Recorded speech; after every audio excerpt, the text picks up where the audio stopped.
10ற்குரிய போட்டியாளரினுடைய பெயர்?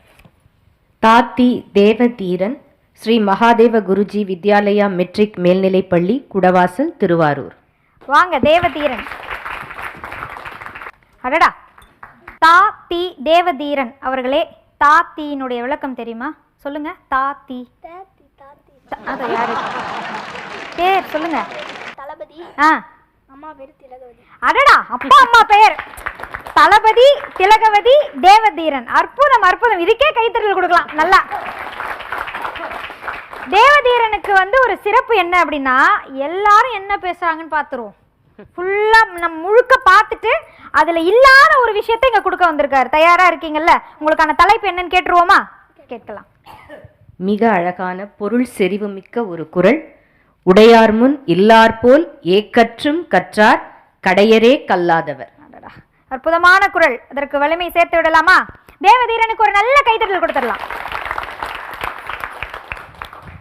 2 அடி பட்டால் தான் திருந்துவாய், வாங்கிக்கொள் வள்ளுவனிடம். ஆம் அன்பர்களே, 2 அடி வாங்கிக் கொண்டுதான் வந்திருக்கிறேன் வள்ளுவனிடம். என் பெயர் டிடி தேவதீரன். எனது ஊர் அன்னவாசல் கிராமம், குடவாசல் தாலுகா, திருவாரூர் மாவட்டம். 2 அடியோடு எனது முதல் அடியை இச்சபையில் வைக்கின்றேன். மேலும் பல அடி உயர வாழ்த்துங்கள் பெரியோர்களே. சிறுவன் நான் சிந்தனை உரையாற்ற எடுத்துக்கொண்ட தலைப்பு கடையரே கல்லாதவர். ஆம், திருவள்ளுவரும் அப்படியே 1330 எனும் முத்துக்களை உழைத்துக் கொடுத்த சொல்லேல் உழவன் எனும் நம் முப்பாட்டன் திருவள்ளுவன்.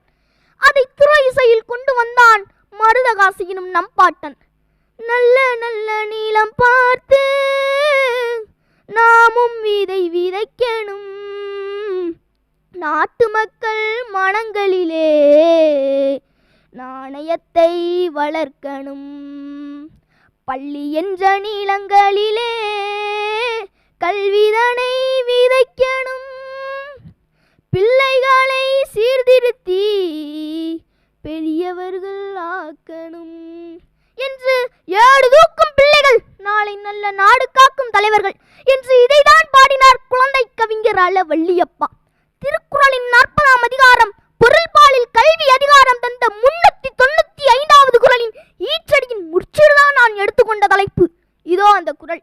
உடையார் முன் இல்லார் போல் ஏக்கற்றும் கற்றார் கடையரே கல்லாதவர்.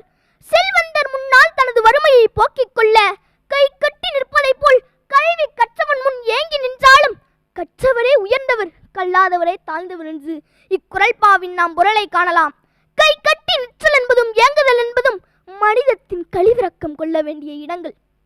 கல்வியை கற்க வேண்டிய பருவத்திலேயே கற்காவிட்டால் பின்